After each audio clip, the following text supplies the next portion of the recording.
You are listening to Leaders and Legends, a podcast produced by Veteran Strategies and featuring conversations with fascinating and impactful men and women who have shaped our world, our communities, and our history.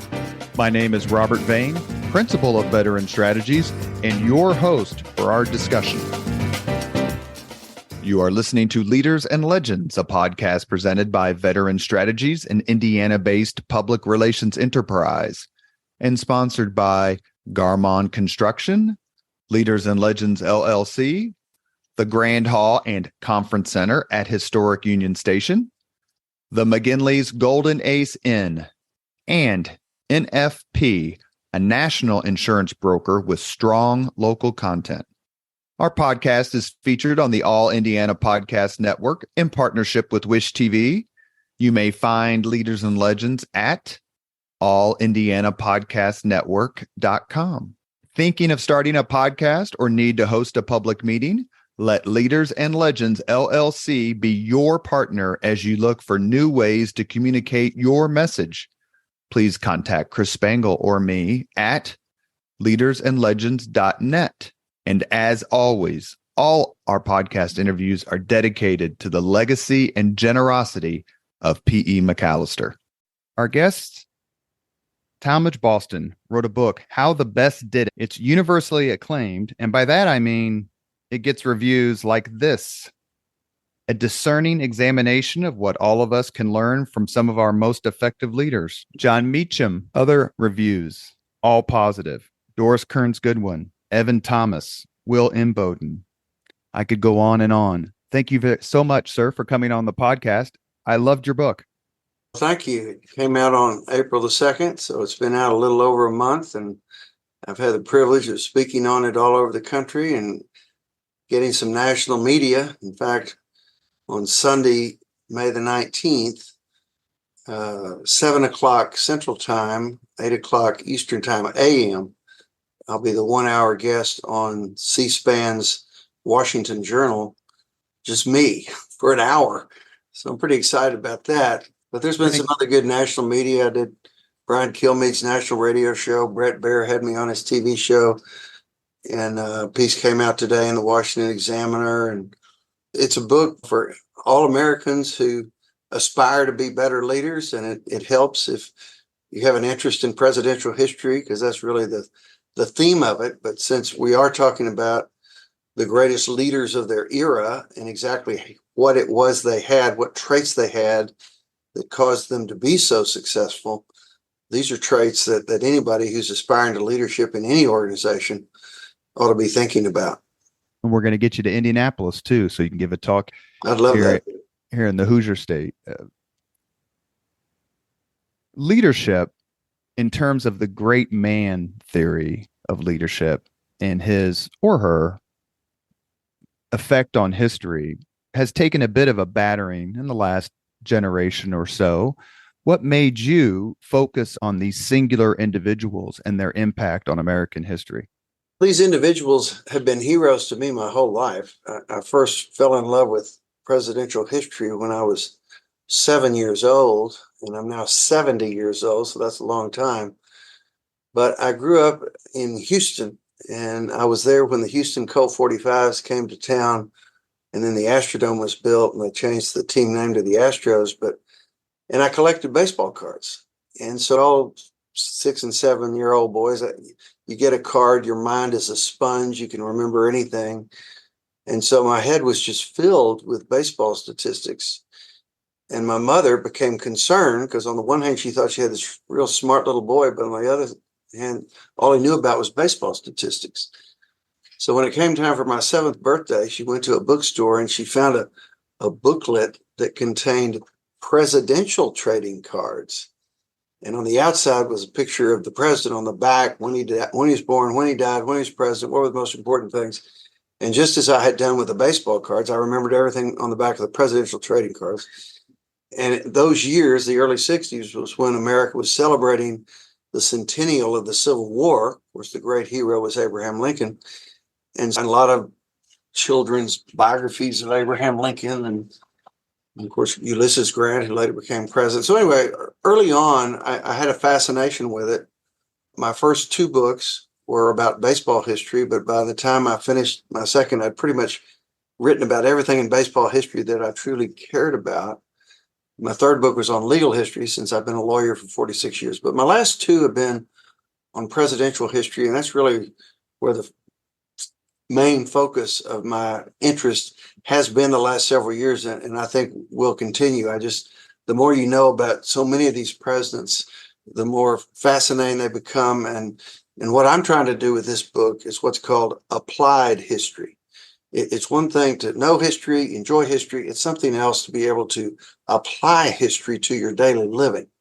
And so that's what this book is, for people to read it, grasp what these 8 presidents did, and then be able to turn around and apply it to how they run their company or their nonprofit or their law firm or radio station or whatever it may be, to be more effective leaders.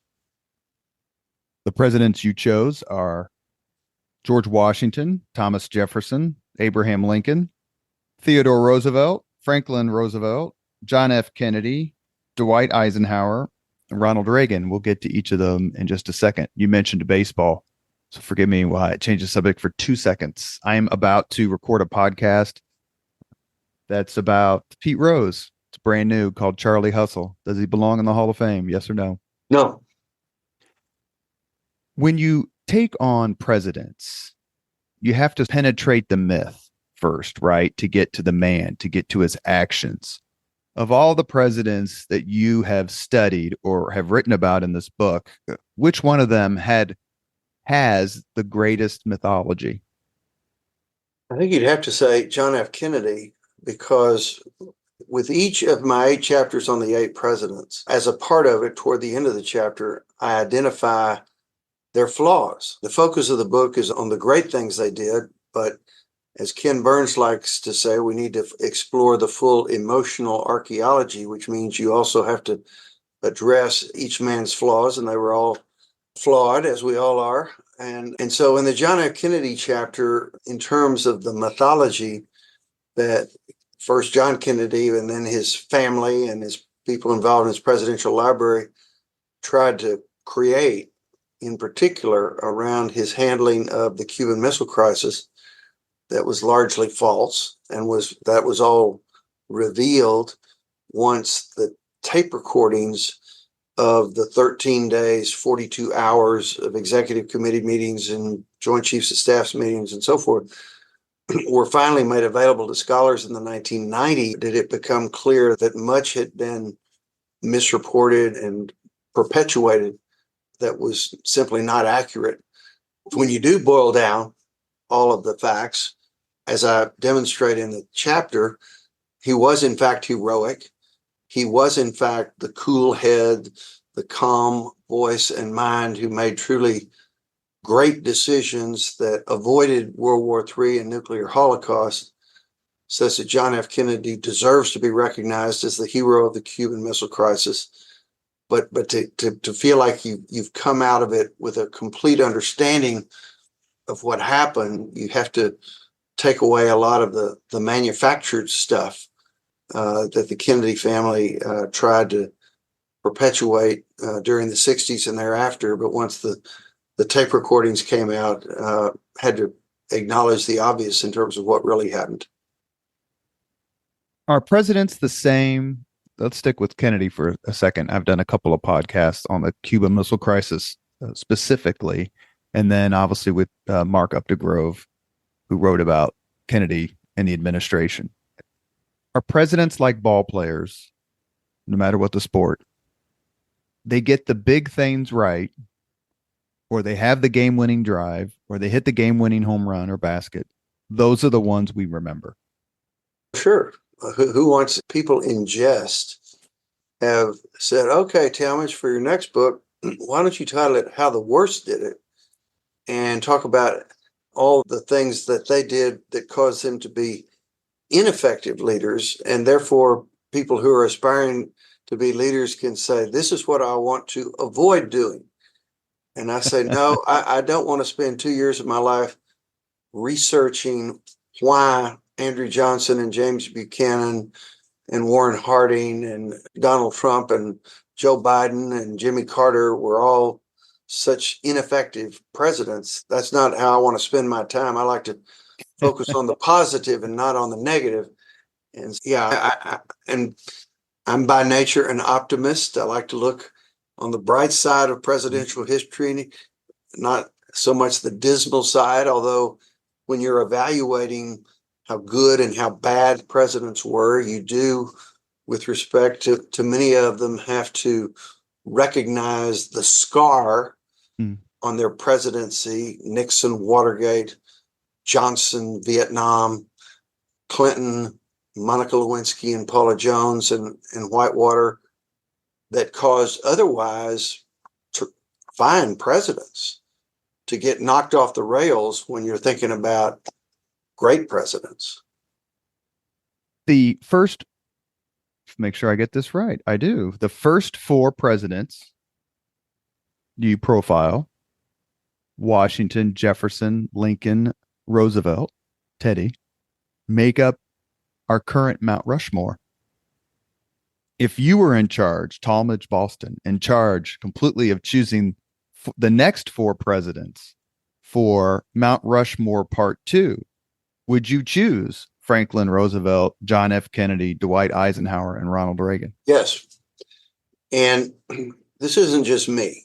People ask me, you're saying these are the 8 best presidents. What was your criteria for choosing the 8 best? And the answer is, for the most part, I accepted the conclusions of the C-SPAN presidential ranking poll. Every time a president leaves the White House and a new president comes in, C-SPAN does a poll of the country's 150 leading historians and asks them to rank presidents from best to worst on the basis of what they perceive the 10 most important presidential leadership traits. And you can Google C-SPAN presidential ranking poll and read all about it. The last 2 times they've done the polls, 2017 when Obama went out and Trump came in, 2021 when Trump went out and Biden came in, the results of the top 9 are identical. 1 Lincoln, 2 Washington, 3 FDR, 4 Theodore Roosevelt, 5 Eisenhower, 6 Truman, 7 Jefferson, 8 Kennedy, 9 Reagan. The only adjustment that I made to the C-SPAN poll was that I took Truman out and I moved Reagan up a notch. And that's because, number one, I think Truman is overrated. He got us into Korea and had no idea how to get us out. He did nothing to effectively deal with McCarthyism. He gets some credit for having the courage to drop the A-bombs and thereby bring about the end of World War II. All the reading I've done on that is there was no way he could have decided otherwise. We had spent so much time and money on the Manhattan Project. And if we didn't drop the bombs, then American forces were going to have to invade Japan and hundreds of thousands of Americans would have lost their lives. It was, from my perspective, a no-brainer. And the best thing that ever happened to Harry Truman was David McCullough wrote a Pulitzer biography of him. So anyway, I pulled Truman out. I moved Reagan up. I'm trying to sell my book to both Democrats and Republicans. So in the modern era, I wanted to balance 2 Democrats, FDR and JFK, 2 Republicans, Eisenhower and Reagan. I think in 2024, people are more interested in reading about Reagan than Truman. But I also am making a statement in this era of high political polarization. And I want Democrats to be able to read and recognize that we have had, in the modern era, truly great Republican presidents. And I want Republicans to recognize that in the modern era, we have had truly great Democratic presidents. And so if I had gone exactly with the C-SPAN ranking and limited it to 8, then Truman would have been in and Reagan would have been out, and I wouldn't have had the balance. I wouldn't have been able to convey that message. But I'll stand by and argue any day as to why Reagan belongs in the top 8 and Truman doesn't. H.W. Brands, who's a leading historian, 2-time Pulitzer finalist, who wrote a wonderful biography of Reagan, said, what FDR was to the first half of the 20th century, Reagan was to the second half of the 20th century. And then Richard Reeves, who wrote a biography of Reagan, said that what FDR was to liberals, Reagan was to conservatives. So to think that Reagan should not be. Reagan, semi-scarred, but not wholly scarred, but semi-scarred by Iran-Contra. And I talk about that in the flaws section on Reagan. He was always up here 50,000 feet and big picture and long-term vision. He was not a detail guy, and he let things get away from him during Iran-Contra when unfortunately he no longer had James Baker as his White House chief of staff. James Baker and Don Regan had switched, and Baker's second term was Secretary of Treasury, and Don Regan's second term was White House chief of staff. And both Ronald Reagan and Nancy Reagan said that if James Baker had been chief of staff during the second term, Iran-Contra never would have happened. Anyway, I'm perfectly content with my choices, and that's how I arrived at them. But I also realize that there's always room for discussion and debate. And had I had 9 presidents in my book, the ninth surely would have been Harry Truman. I just finished a book, a brand new book about Reagan. It's called The Search for Reagan by Craig Shirley. He's coming on the podcast, and he talks about some of the things that you just mentioned.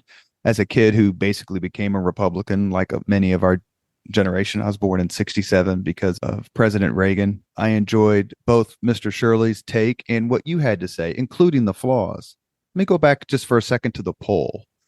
That I think it's Arthur Schlesinger who started the modern ranking of presidents. That's right. Like in 60 or 62, or maybe even late 50s, after he became famous for The Age of Jackson and all the history books that he wrote. But of course, he was firmly ensconced in Camelot, as you referenced earlier with he and Mrs. Kennedy. But presidential polls have taken an interesting turn in the last few decades. If you would have told Arthur Schlesinger or Bruce Catton 60 years ago that a lot of people consider Grant to be a better president than Woodrow Wilson, they'd have thought you were tasting the mulberry squeezins. How in the world does the polling change so much, in your opinion? There's 2 main factors. Number one, as the years go by, we learn more about each president. Old letters are uncovered, or facts come to light that had never been known before. In Woodrow Wilson's case, people had no idea he was such a total bigot, a racial bigot. Of course, once that brand gets placed on your forehead in the historian world, those are serious black marks. And so that explains in large part why Wilson's stature has been declining over the past several years. And then as far as Grant goes, during his 2 terms, 8 years, there was all kinds of scandal that occurred. He was not directly involved in it. He didn't really know it was going on until it was too late. And nobody ever has found any evidence that he in any way knowingly participated in it. But nonetheless, it's like Iran-Contra. You're the president. Your job is to know what's going on. You have to take responsibility for what the people in your administration are doing. And so because of that, over 100 years or thereabouts, Grant was always a bottom half ranked president. But because of some new biographies that have come out, excuse me, in the last few years, by Ron Chernow, by Ronald White, by H.W. Brands, and this awareness that during the Reconstruction era, Grant was proactive to get the American Army to attempt to stop the lynching and all the bad stuff that was going on in the South.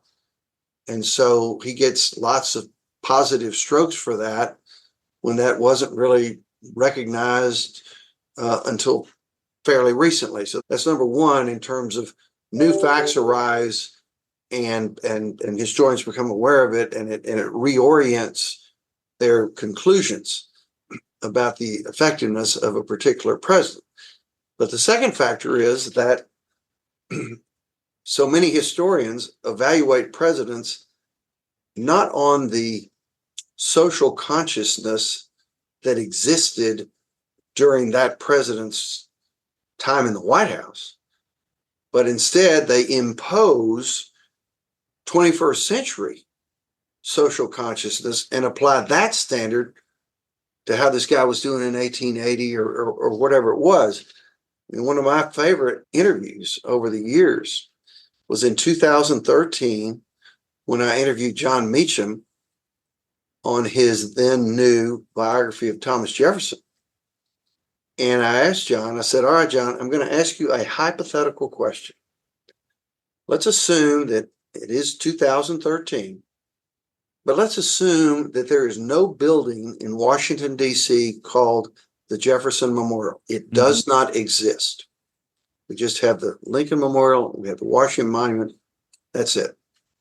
Let's then assume that tomorrow a congressman submits a bill that provides for federal funding to be used for the construction of a Jefferson Memorial at a prominent place in Washington, D.C.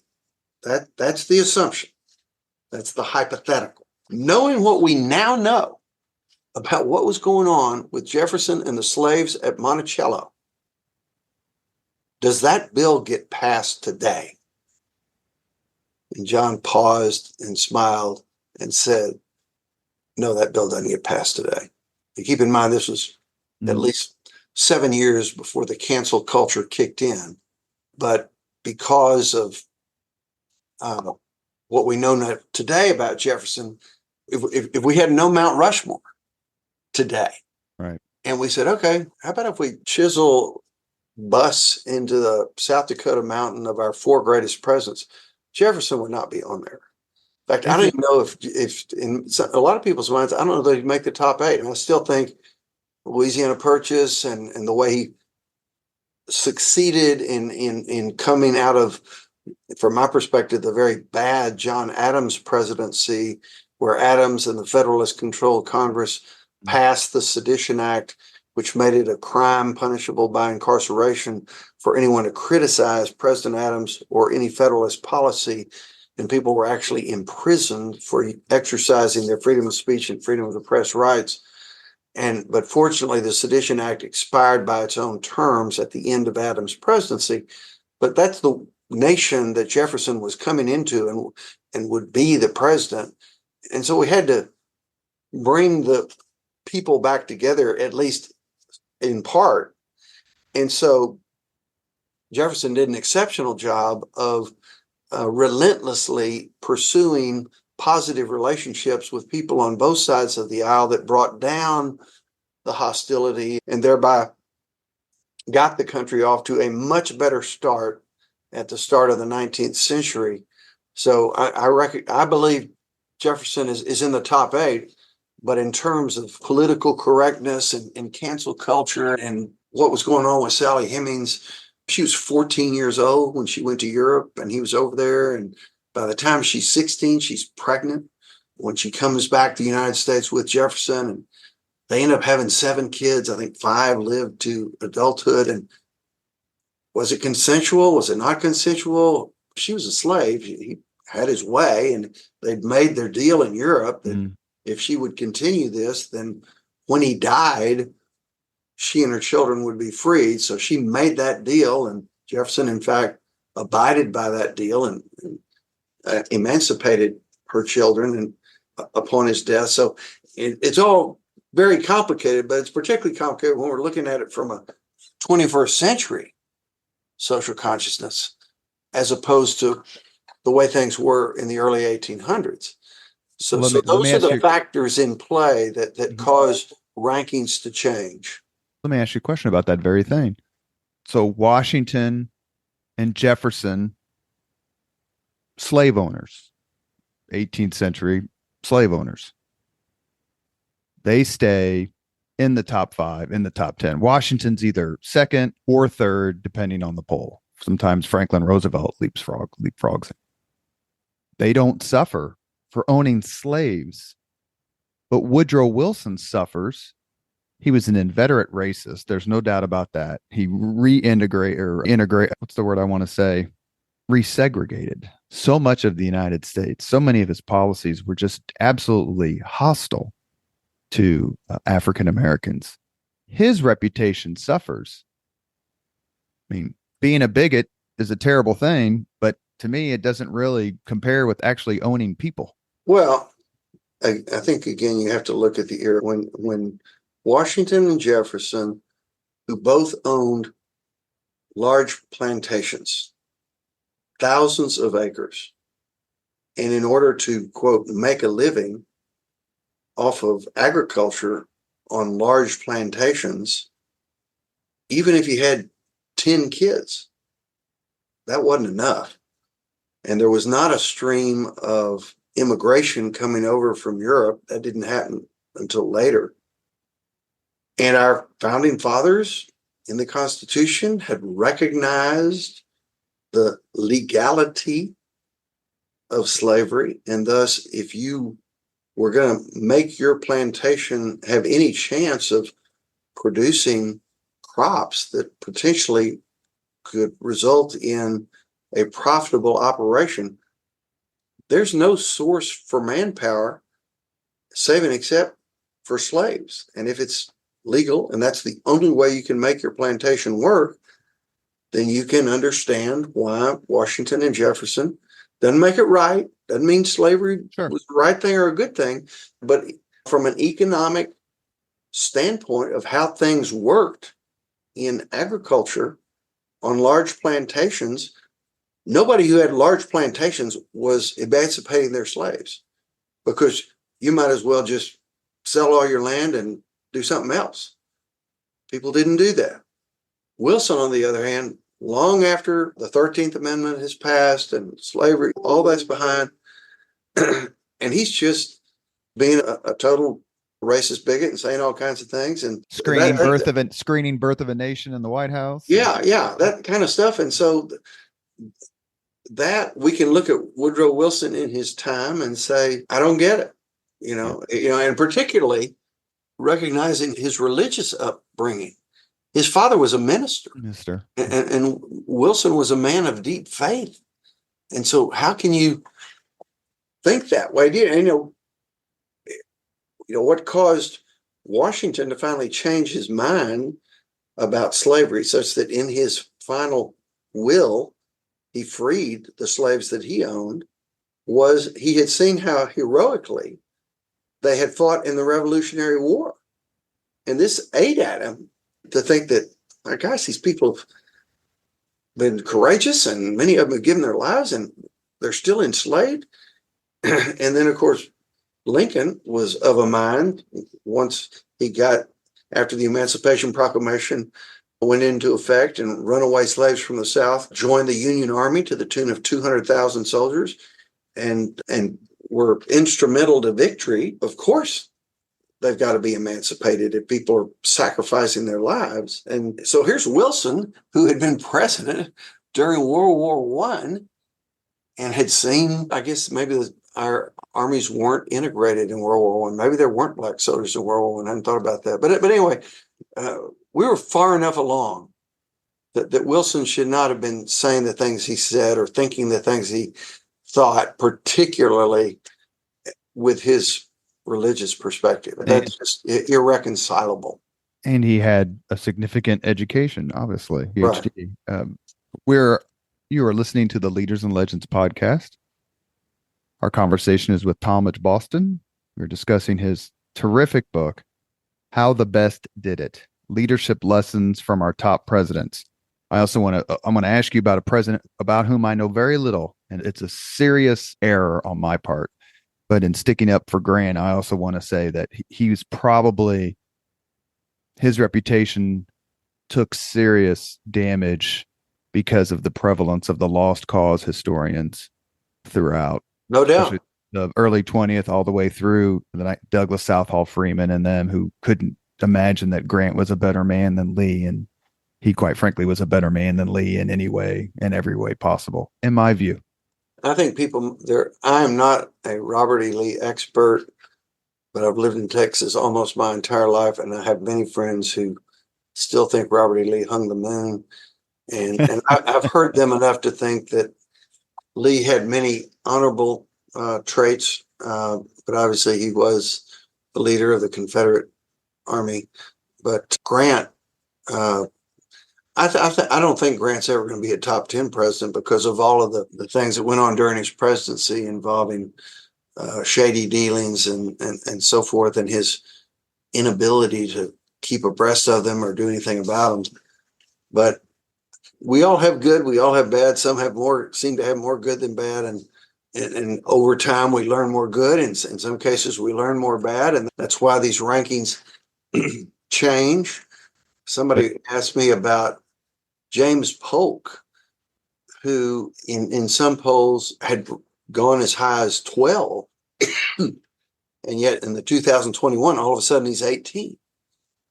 And so it's, of course, there are different historians who participate in these polls over time. So you can understand why there's always going to be some changes. But as you've mentioned, sometimes there's rather dramatic changes. To me, the most interesting of the changes was Eisenhower. And that is John F. Kennedy in 1960 ran for president against Richard Nixon, who'd been Eisenhower's vice president. And Kennedy's whole thrust was, Ike's 70 years old. He's so damn old. He just plays golf. There's a missile gap and Sputnik, and we're behind, and we need a new frontier and youth and all this kind of stuff. And he gets elected. And of course, Schlesinger is running the polls. So anyway, here's Eisenhower, comes in like 21st place out of 32. So he's like in the bottom 1/3 in 1962. And yet today he's number 5. And you say, my gosh, how did that happen? What happened was that when he left the White House, the president's papers are confidential for a while, but then they're released. And when the historians got into his papers, they realized, oh my gosh, this guy was in the big middle of everything. He was making all these terrific decisions. And Harry Truman once said it takes 50 years for the dust to settle before you can really evaluate a historical legacy. And it took a while for people to say, 8 years of peace and prosperity. Wow. Nobody. He even handled Sputnik right. He handled Sputnik. I mean, everything. And Kennedy, 2 days into office, already knows that his claiming that there's a missile gap is a total lie. But anyway, be that as it may, to see Eisenhower ranking change upward in such a uniquely huge way over time is fun to see. And for people who take the time to study Eisenhower and his presidency, you get it. In my Eisenhower chapter, the way he handled McCarthyism, the way he handled the Suez Crisis, the way he handled Little Rock in 1957, the way he brought an end to the Korean War that Harry Truman had no idea how to bring it into. And these are, of course, the interstate highway. So anyway, it's fun to see how perceptions change. But going back to me being an optimist, want to be positive, somebody who I can now say, man, he was great. And he's getting the recognition he deserves. Going back to your Grant, he may never make top 10 most important presidents or greatest president. But to me, no list of the 10 most important Americans is valid unless it includes Ulysses S. Grant. I think a very good argument can be made in support of that point, because after all, had he not taken over the Union Army and had he not done what he did, who knows how long that war would have gone on, because there was nobody else who seemed to get it in terms of what it was going to take to defeat the Confederate Army. And it was bloody, and there were tens of thousands of deaths in the last several months. It was a hard war, but Grant refused to retreat. He was just all in, relentless, didn't give Lee a break, came up with a strategy involving Sherman and taking over Atlanta and the March to the Sea, and all that ultimately led to victory. Had he not been there, who knows how long the Civil War would have gone on. But to me, he's the most compelling person of the war, even more than Lincoln. I know that's probably minority, but for Grant in 6 months before the Civil War, Grant was selling firewood on the street to feed his family. In 1864, 4 years later, he's the first merit lieutenant general since George Washington, only in America. Yeah, and you and I can And later time, I can Well, explain to you why Lincoln should be rated over Grant as a Civil War hero, but that's for another day. you are listening to Leaders and Legends, a podcast presented by Veteran Strategies, an Indiana-based public relations enterprise, and sponsored by Garmong Construction, Leaders and Legends LLC, the Grand Hall and Conference Center at Historic Union Station, and the McGinley's Golden Ace Inn. Our guest is Talmage Boston. He has written a terrific new book, which has amazing reviews from the top historians writing today: Ronald White, Douglas Brinkley, Doris Kearns Goodwin, Evan Thomas. I want to ask you about a president, and I mentioned this a few minutes ago, and I simply just don't know a lot about him. He is always on the list of the greatest, most impactful, most influential, and that's Teddy Roosevelt. What makes Roosevelt special, Teddy? Theodore Roosevelt, who became president at age 42 and thereby became the youngest president we've ever had. John F. Kennedy became the youngest elected president at age 43. But Theodore Roosevelt came in because McKinley had been assassinated. But in terms of what made him unique, number one, I think he is the highest IQ president we've ever had. He read more than anybody. Whatever he read, he had a photographic memory. It stayed in his brain. He wrote more books than any president. He was always one step ahead in his thinking. And so he was truly brilliant. He also was truly electric with his personality during his presidency in a very positive way that invigorated the country, got the new century off to a very strong, bold start. And in large part because he was thinking in ways of how the presidency needed to be expanded for the good of the American people. Trusts were creating monopolies and causing the very rich to get ever richer to the detriment of everybody who was not in that classification. And so he got his Justice Department to pursue Sherman Act claims that did major damage to the trusts. And so that was a good thing for there not to be this monopoly on wealth as there was. He also, a year into his presidency, there was the Great American Coal Strike of 1902, whereby the coal miners went on strike, and it had gone on for months, and there was absolutely no progress being made with the coal owners, and we were headed toward the winter. And if it wasn't resolved, half the country was going to freeze to death because there wasn't any coal. And so no American president had ever gotten involved in a labor dispute before. But Roosevelt said, I'm the president. I don't want half the country to freeze to death.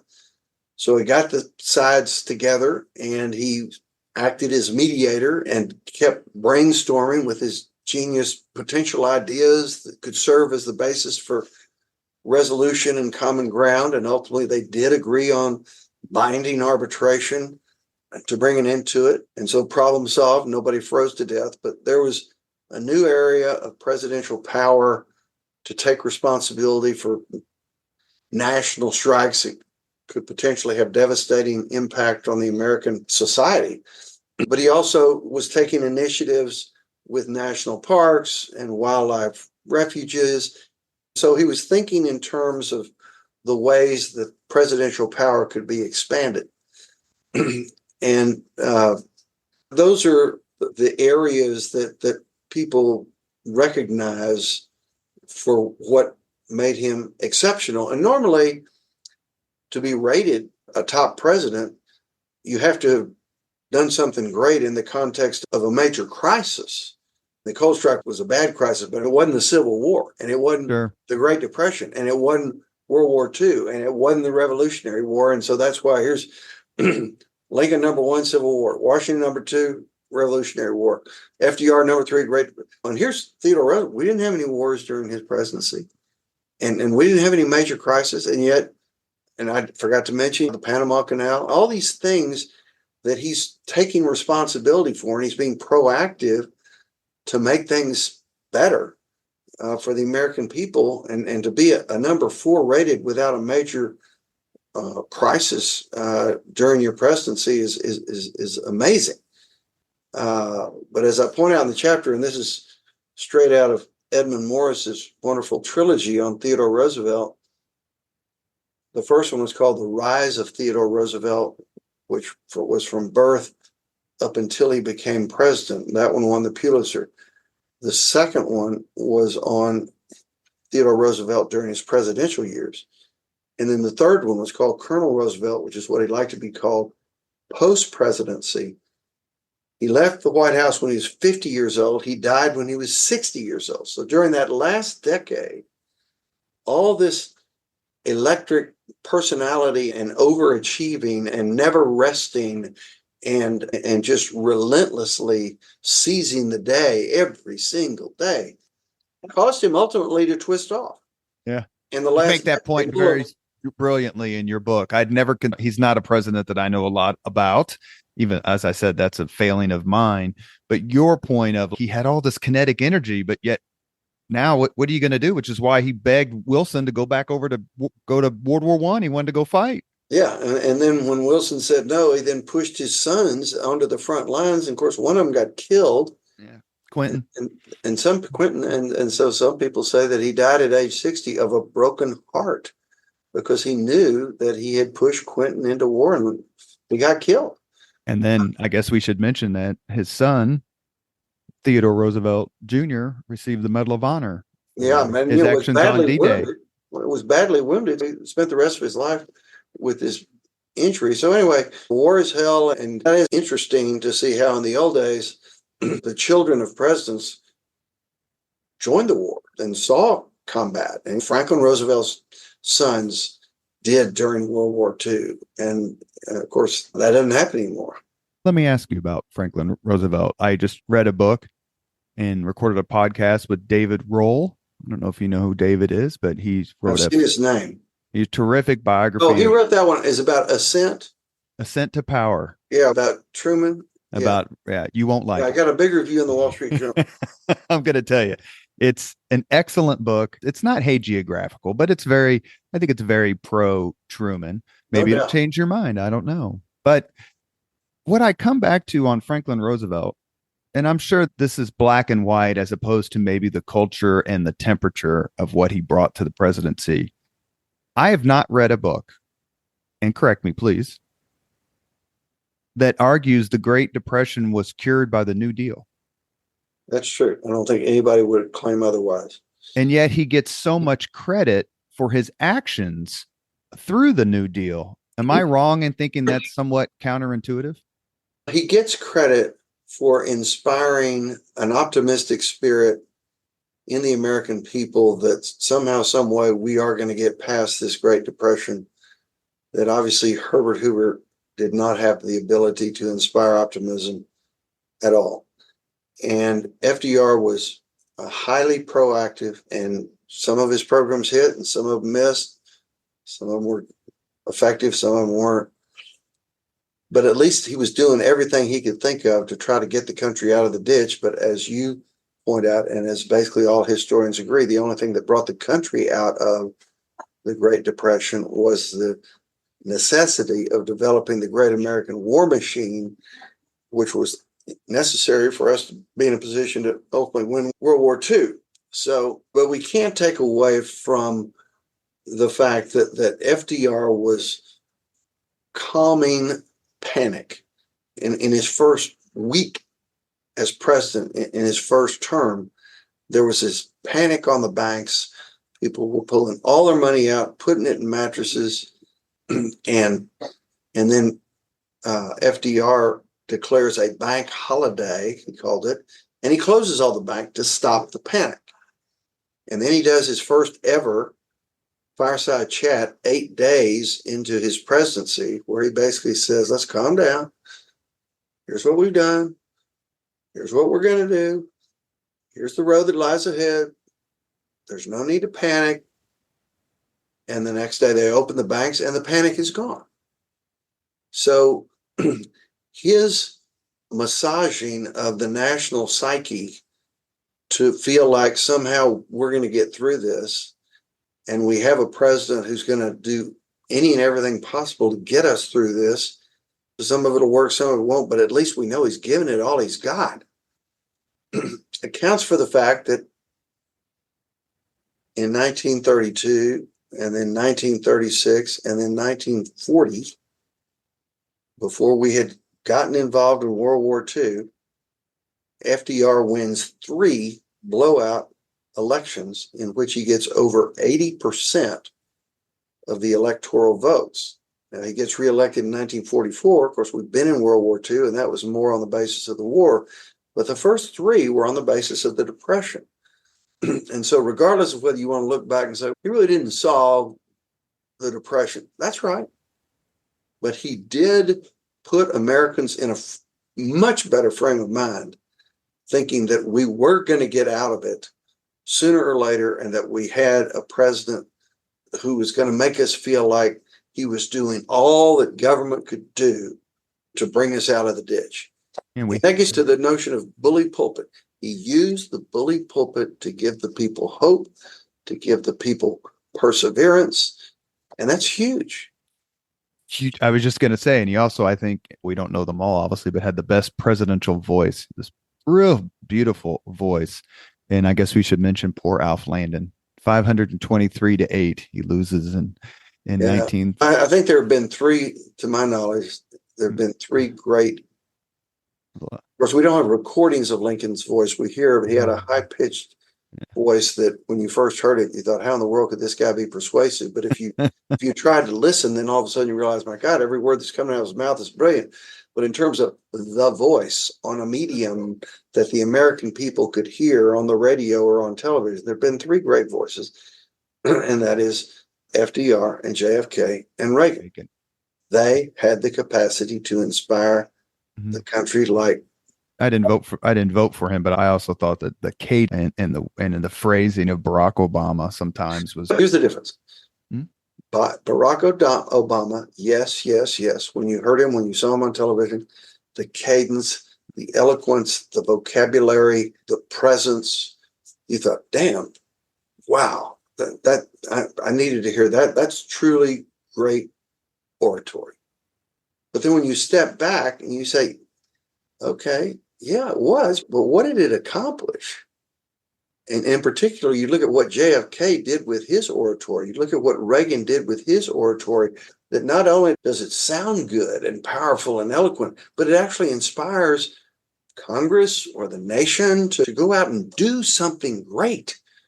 And that's the missing link on the Obama oratory that as magical and beautiful to the ears as it was, that's how he became president, was on the basis of oratory. You think, man, that guy's great. And then he gives that speech in 2004. All of a sudden, here's this obscure Illinois politician, and people say, oh my God, he ought to be president. Next thing you know, he is. But then when you step back and you look at his 8 years and the oratory and say, yeah, but what came out of it?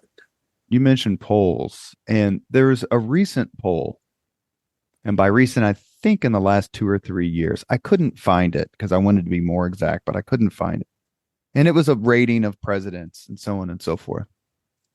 And they rated, and this has been a recurring theme. Maybe it's changing, and you can tell me if it is or if it should change. In rating presidents, Ronald Reagan was rated the luckiest president. That seems to be consistent, and it also seems to be somewhat denigrating, like Gorbachev just appeared out of nowhere. What do you think of Reagan's rating among historians who are majored in history and have a graduate degree in medieval history? I've taken enough history classes to know professors aren't exactly, I don't know that I had too many Reaganite professors. So let's just say that right there. But the rating of him as lucky, to me, that diminishes Reagan's accomplishments. I think it does diminish it, but on the other hand, every president has a certain amount of luck. And Reagan certainly had his share. He inherited Paul Volcker as the head of the Fed, who was instrumental in getting inflation under control after Jimmy Carter's double-digit inflation. And Volcker is recognized as being the right guy at the right time as far as that was concerned. Reagan was lucky in terms of, on his watch, the Soviet economy went in the tank. And in 1985, at the beginning of the second term, Gorbachev became the leader of the Soviet Union, and he was the first one we'd had in years, or the Soviets had in years, who we could actually deal with and do business with and negotiate with and make progress with. So those were all very fortunate circumstances that were instrumental in the success of the Reagan presidency. The residue of design, that phrase, I think Branch Rickey said it first, but every president has a certain amount of luck, and a good luck and bad luck. So I can't even imagine how to go about ranking who's more lucky than the other guy. That just doesn't seem like something that is going to bear any fruit just because of the nature of.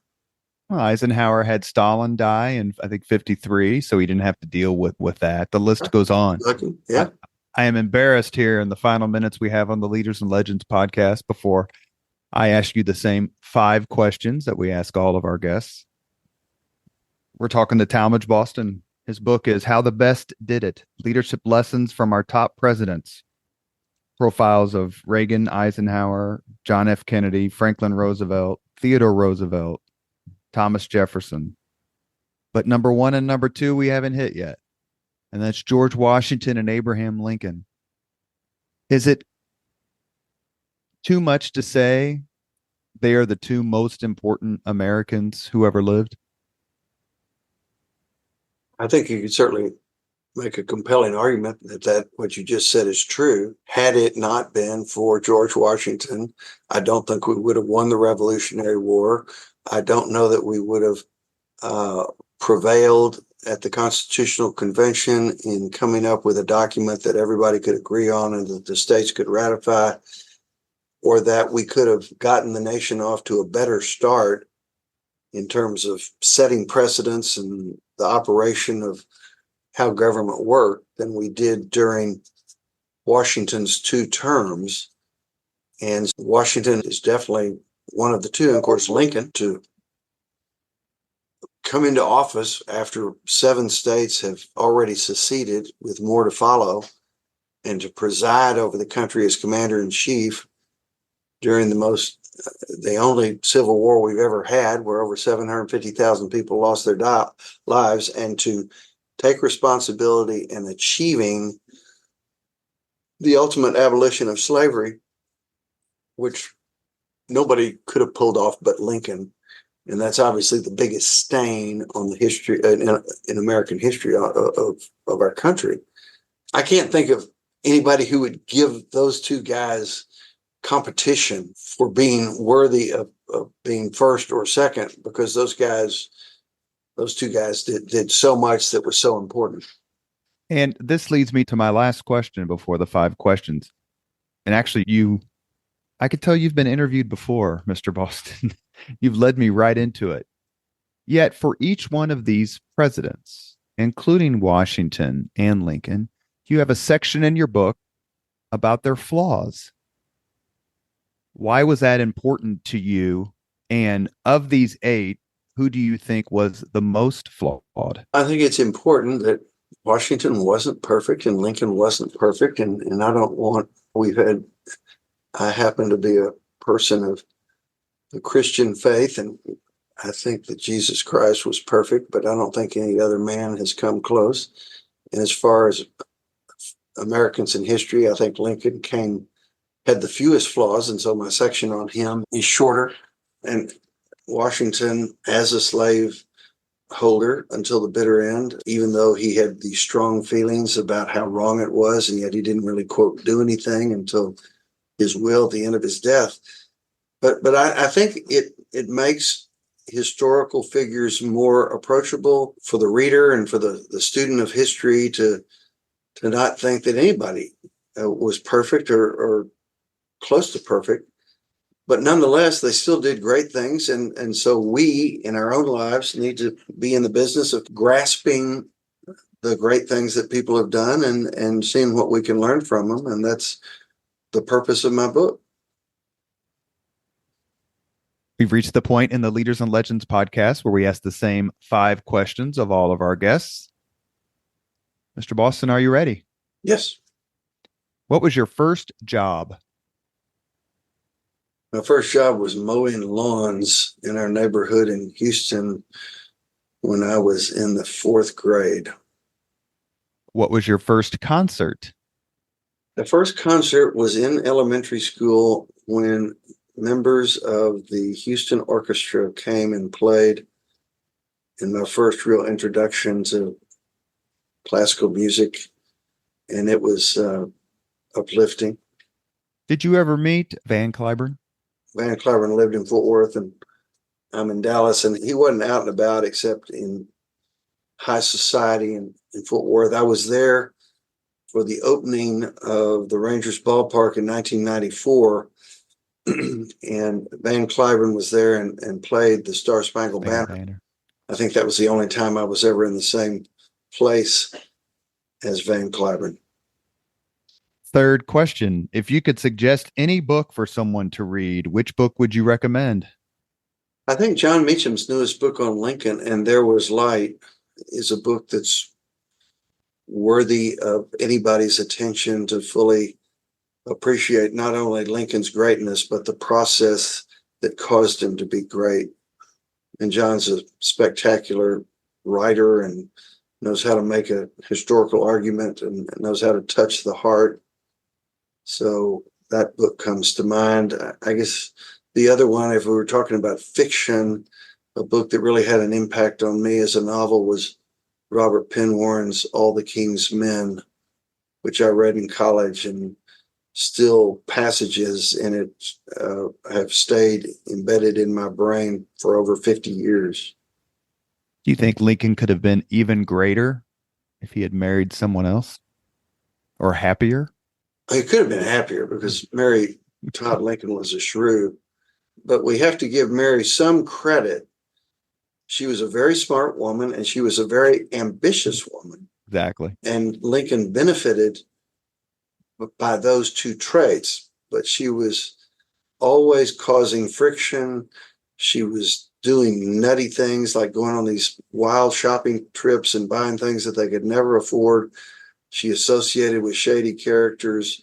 She basically accepted bribes from taking money on the basis that she would get Lincoln to pay attention to something. Lincoln definitely would have been happier if he'd had a different temperament, but certainly she was instrumental because she recognized his capacity to be a great leader early on before they even got engaged. She said, "Hey, I think this guy could be president." And she was very ambitious. She knew a woman in the 19th century was going to be president. The best a woman could do would be married to a president. She picked him out, and she was right.